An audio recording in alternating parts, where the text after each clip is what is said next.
The last case that we're going to talk about is South Africa. South Africa is a country of 44 million. It's an economic regional powerhouse. It accounts for about a fifth of Africa's GDP. Nigeria accounts for about 1/6, which is the next highest place.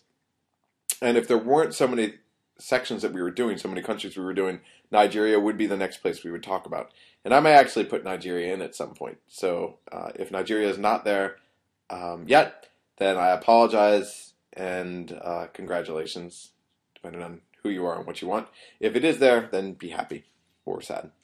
South Africa is a fascinating country. It is 10% white, and the whites dominated the country up until 1994. So it was about 13% white circa 1994 when apartheid ended. So apartheid was this brutal experience that we'll talk about today, with this white domination over the political and economic apparatus in the state.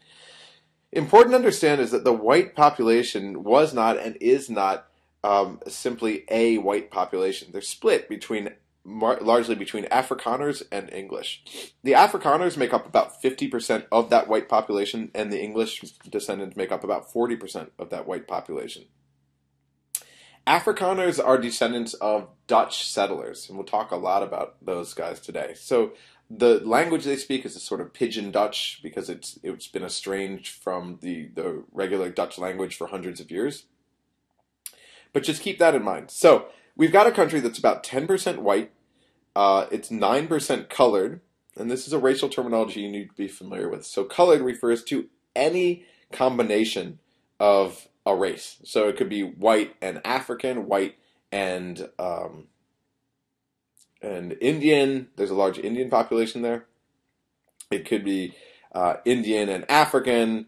It could be colored and African, colored and Indian, colored and white, etc., etc., etc. And this sounds funny from the American perspective, but this is the way of life in South Africa because they lived under the system where they were assigned this racial typology, and it has yet to die. So think about how this compares to the Brazilian case. Well, it's much different. And remember, about 40% of Brazilians claimed mixed race. So in South Africa, we're talking about 9%. So let's talk a little bit about the apartheid era topology. This is vaguely akin to feudalism and the caste system, which we touched on. It sort of establishes responsibilities and obligations in society. It's not, from a normative perspective, good. It has a function of those who govern over it. This really highlights how function, for example, order, is not a normative assessment. It's an objective one. This also highlights the role of ideational explanations of political violence. People would not submit to this. They saw the rest of Africa freer and themselves enslaved, and so they fought against apartheid. Still, the apartheid-era racial topology is ingrained despite democracy, which is partly a function of geography. So let's talk about the geography of apartheid. The way this functioned is South Africans under the white regime, under the National Party, which was an Afrikaans-based party, created a system where in the inner cities you had the whites living. Closest to the center were the whites, and so they dominated these. I mean, they look like first world cities. They look like modern European cities, and this is where the whites dominated. No one else could live there. Okay. Next out, they had this, what you might call a buffer zone. And this was composed of Indians and coloreds who they wanted to separate from these Africans. So these were sort of the suburbs, and then these were the far outlying areas. What this means is that the African majority, about 75% of the population, has to actually move in, has the furthest to go to get to work during apartheid and after apartheid, because this is where the economy is based.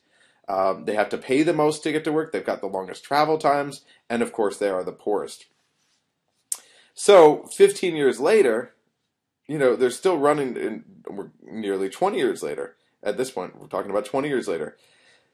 You still have this geography of apartheid, which is largely untouched. I went running around Cape Town, and I went running around Port Elizabeth, Johannesburg, back when I was in South Africa a few years back doing some research. And you still find the super wealthy.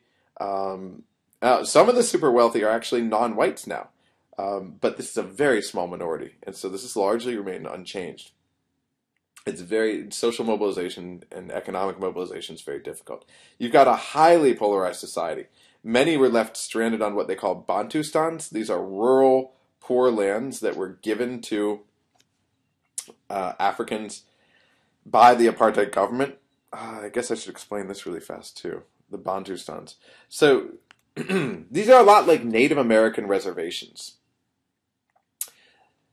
The political elites who dominated set out a bunch of these areas, and they said, this is where your ethnic group will reside. And this had a couple functions. Actually, we'll talk about this in a few minutes, but just keep in mind, Bantustans, these are like sort of Native American reservations. They're rural, they're poor, they're the least endowed from a resource base, so you can't grow much on them. They're sort of devastating lands.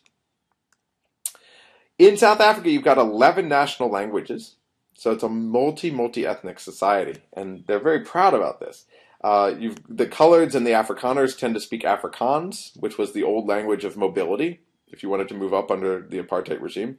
But most will also speak English. It's mostly a Christian country. You've got enormous variety in terms of the denominations, so everything from English, Dutch, including the Dutch Reformed Church for Afrikaners, to a variety of more indigenous forms of the church. You've also got an increased identification with South Africa for the first time ever.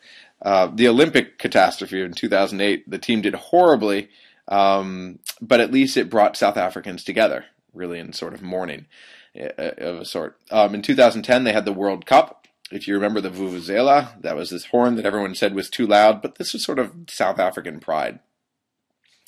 Now, having said that, a majority of the population remains impoverished, more than 40% total, especially black South Africans. So what they used to call Africans, or do still call Africans, really. Unemployment, and so the problem with using the term Africans is that many of the whites also consider, and the coloreds consider themselves Africans. Where are we from? We're Africans, right? We've always lived here. But anyway, that was part of the topology. So when I say black and African, I use them interchangeably here, because they are frequently used interchangeably. Unemployment is around 40% as well. Officially, it's 25% or so, but it's actually higher than that. And this is important because the problem that you've seen in South Africa since apartheid ended is what they say, growth without employment, growth without jobs. So on average, we've had 3 to 4% growth since 2000, but actually, you've had a growth of the unemployment rate during this period. And this is how many developing countries experience globalization and neoliberal reforms, going back to what we talked about, globalization and LDCs from those sections earlier on, where a few people are going to get rich thanks to the growth, but then a lot of people are going to be left out. One more important point in terms of background to bring up, and I know I've brought up a lot of background stuff, but the question of HIV. This was an issue long mistreated by the previous president, Mbeki. He doubted that the use of antiretrovirals would actually work. In fact, he thought they were a Western conspiracy, despite the fact that he was actually Western educated. In 1994, when I was in the Durban area, and so this is Durban, South Africa right here, KwaZulu-Natal, this province right here, had an estimated, I guess it was just the Durban area, had an estimated 10% HIV rate.